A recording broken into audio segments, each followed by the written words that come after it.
Hi friends, welcome. ഇന്ന് നമ്മളൊരു ഒഴിച്ചുകറിയാണ് തയ്യാറാക്കുന്നത്. മത്തൻ വെച്ചിട്ടൊരു ഒഴിച്ചുകറിയാണ്.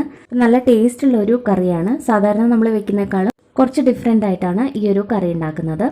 അപ്പോൾ ആദ്യമായിട്ട് നമുക്കൊരു പാൻ എടുക്കാം. ഇതിലേക്ക് 2 ടീസ്പൂൺ നിറച്ചും മല്ലിപ്പൊടി ചേർക്കാം. ഇതിൻ്റെ കൂടെ തന്നെ 3/4 ടീസ്പൂൺ മുളക് പൊടി കൂടി ചേർക്കാം. ഇത് നല്ല എരിവുള്ള മുളക് പൊടി തന്നെയാണ്. ഇനി ഈ മല്ലിയും മുളകും കൂടി തീ കുറച്ച് വെച്ചതിന് ശേഷം വറുത്തെടുക്കുകയാണ് ചെയ്യുന്നത്. പൊടികൾ ഒട്ടും തന്നെ കരിഞ്ഞു പോകാതെ നോക്കണം. വളരെ ലോ ഫ്ലെയിമിലിട്ടിട്ട് നമുക്കിതൊന്ന് വറുത്തെടുക്കാം. അപ്പോൾ പൊടികളും വറുത്തെടുത്തിട്ടുണ്ട്. ഇതിനി മാറ്റി വയ്ക്കാം.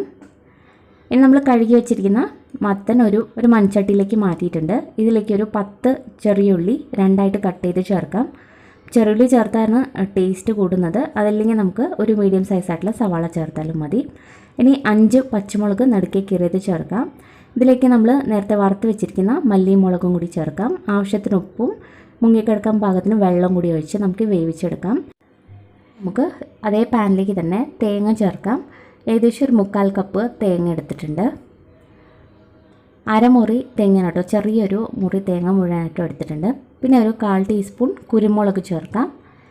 4 ചെറിയുള്ളി ചേർക്കാം. പിന്നെ ഒരു വെളുത്തുള്ളി ചേർക്കാം. ഒറ്റ ഒരെണ്ണം മതി കേട്ടോ, ചെറുതാണ്. ഇനിയിപ്പോൾ വെളുത്തുള്ളി ചേർത്തില്ലെങ്കിൽ കുഴപ്പമില്ല, ഇഷ്ടമില്ലെങ്കിൽ ചേർക്കണ്ട. പിന്നെ ഒരല്പം കരിവേപ്പിലയും കൂടി ചേർക്കാം. ഇത് ഇത്രയും കൂടി ഇട്ട് നമുക്കൊന്ന് വറുത്തെടുക്കണം. അപ്പോൾ തേങ്ങ നന്നായിട്ടൊന്ന് മൂപ്പിച്ചെടുക്കാം.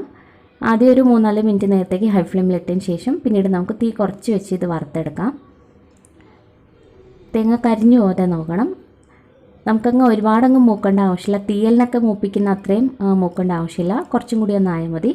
ഇതിപ്പോൾ ഒരു പകുതി മൂപ്പായിട്ടുണ്ട്. കുറച്ചും കൂടി ഒന്ന് കളറ് മാറിയാൽ നമുക്ക് എടുക്കാവുന്നതാണ്. അപ്പോൾ ഈ ഒരു കളറാകുമ്പോൾ തന്നെ നമുക്കിത് എടുക്കാം. ഇനി ഇത് നന്നായിട്ട് തണുത്തതിന് ശേഷം മിക്സിയിലിട്ട് കുറച്ച് വെള്ളം കൂടിയിട്ട് അരച്ചെടുക്കാം. അപ്പോൾ മത്തൻ അത്യാവശ്യം വെന്ത് വന്നിട്ടുണ്ട്. ഇതിലേക്ക് ഒരു ചെറിയ നെല്ലിക്ക വലുപ്പത്തിലുള്ള വാളംപുള്ളി പിഴിഞ്ഞതിന് ശേഷം വെള്ളം ഒഴിച്ചു കൊടുക്കാം. ഇതിലേക്ക് 1/2 ടീസ്പൂൺ മഞ്ഞൾപ്പൊടി കൂടി ചേർക്കണം. അപ്പോൾ ഞാനത് ചേർത്തിരുന്നു, പക്ഷേ വീഡിയോ റെക്കോർഡായിട്ടില്ല. അപ്പോൾ നിങ്ങൾ മറക്കാതെ ചേർക്കുക. ഇനി ഈ പുളി ഒന്ന് നന്നായിട്ട് തിളയ്ക്കട്ടെ. പുളിയുടെ ഒരു പച്ചപ്പൊക്കെ ഒന്ന് മാറണം. അപ്പോൾ നമ്മൾ പുളി ഒഴിച്ചതിന് ശേഷം നന്നായിട്ട് തിളച്ച് വന്നിട്ടുണ്ട്. ചെറുതായിട്ട് മത്തൻ വേണമെങ്കിൽ നമുക്ക് ഉടച്ചു കൊടുക്കാവുന്നതാണ്. അല്ലെങ്കിൽ ഇതുപോലെ പീസസായിട്ട് കിടന്നാലും മതി. കുറച്ച് ചെറുതായിട്ടൊന്ന് ഉടച്ചു കൊടുക്കാം. ഇനി ഇതിലേക്ക് നമ്മൾ നേരത്തെ അരച്ച് വെച്ചിരിക്കുന്ന അരപ്പും കൂടി ചേർക്കാം. അതിന് ശേഷം എല്ലാം കൂടി നന്നായിട്ടൊന്ന് മിക്സ് ചെയ്ത് കൊടുക്കുക. അപ്പോൾ ഇത് മിക്സ് ചെയ്തതിന് ശേഷം ഇതൊന്ന് ടേസ്റ്റ് ചെയ്ത് നോക്കുക. ഉപ്പോ പുളിയോ വേണം തോന്നിയാൽ ഈ സമയത്ത് തന്നെ ചേർത്ത് കൊടുക്കാവുന്നതാണ്. ഇനി ഇതിലേക്ക് നമ്മൾ തക്കാളിയും കൂടി ചേർക്കുന്നുണ്ട്. ഈ ഒരു വലുപ്പത്തിലുള്ള തക്കാളി സ്ലൈസ് ചെയ്തിട്ട് നമുക്ക് ചേർക്കാവുന്നതാണ്. തക്കാളി ഇതുപോലെ ഏറ്റവും അവസാനം ചേർത്താൽ മതി. ഒരുപാടങ്ങ് വെന്തോടെയുണ്ട. ഇനി ഇത് കുറച്ചും കൂടി ഒന്ന് തിളച്ചാൽ നമ്മുടെ കറി റെഡി ആയിരിക്കും. ഇതിപ്പോൾ ഏകദേശം ഒരു 5 മിനിറ്റ് ആയിട്ടുണ്ട്. ഇപ്പോൾ കറി തിളച്ച് വന്നിട്ടുണ്ട്. ഒരല്പം കറിവേപ്പിലയും കൂടി നമുക്ക് ഇതിലേക്ക് ഇട്ട് കൊടുക്കാം. കറി കുറച്ചും കൂടി ഒന്ന് കുറുകണം. ഇപ്പോൾ അത്യാവശ്യം തക്കാളിയൊക്കെ ഒന്ന് വെന്ത് വന്നിട്ടുണ്ട്. തക്കാളി ഇതുപോലെ നമുക്ക് കാണാൻ കിട്ടണം. ഒരുപാടങ്ങ് വെന്തോടയരുത്.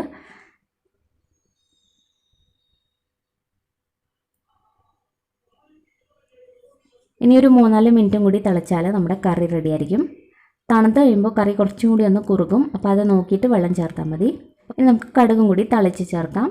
അപ്പോൾ ഒരു പാനിലേക്ക് 1 ടീസ്പൂൺ വെളിച്ചെണ്ണ ഒഴിച്ചതിന് ശേഷം ആവശ്യത്തിന് കടുക് ചേർക്കാം. 4 വറ്റൽ മുളകും ഒരല്പം കറിവേപ്പിലയും കൂടി ഇട്ട് കൊടുക്കാം. അപ്പോൾ നമ്മൾ നേരത്തെ ചെറിയുള്ളിയൊക്കെ കറിയിൽ ചേർത്ത കാരണം ഇട്ട് നമ്മൾ വീണ്ടും മൂപ്പിക്കുന്നില്ല. ഇങ്ങനെ തന്നെ നമ്മൾ ചേർക്കാണ്. അപ്പോൾ നമ്മുടെ ടേസ്റ്റി ആയിട്ടുള്ള മത്തൻ കൊണ്ടുള്ള കറി റെഡി ആയിട്ടുണ്ട്. നല്ലൊരു ടേസ്റ്റി ആയിട്ടുള്ള കറിയാണിത്. നമ്മളിപ്പോഴും ഉണ്ടാക്കുന്ന കറിയിൽ നിന്നും കുറച്ചും കൂടി വ്യത്യസ്തമായിട്ടുള്ള ഒരു കറിയാണ്. അതേപോലെ നല്ല ടേസ്റ്റി ആയിരിക്കും. ഉറപ്പായിട്ടും ഈ ഒരു റെസിപ്പി ഒന്ന് ട്രൈ ചെയ്ത് നോക്കണം. നിങ്ങൾക്ക് ഇഷ്ടപ്പെടും. ട്രൈ ചെയ്തതിന് ശേഷം അഭിപ്രായങ്ങളൊക്കെ അറിയിക്കുക. വീഡിയോ ഇഷ്ടപ്പെട്ടാൽ ലൈക്ക് ചെയ്യാനും സബ്സ്ക്രൈബ് ചെയ്യാനും മറക്കരുത്. താങ്ക്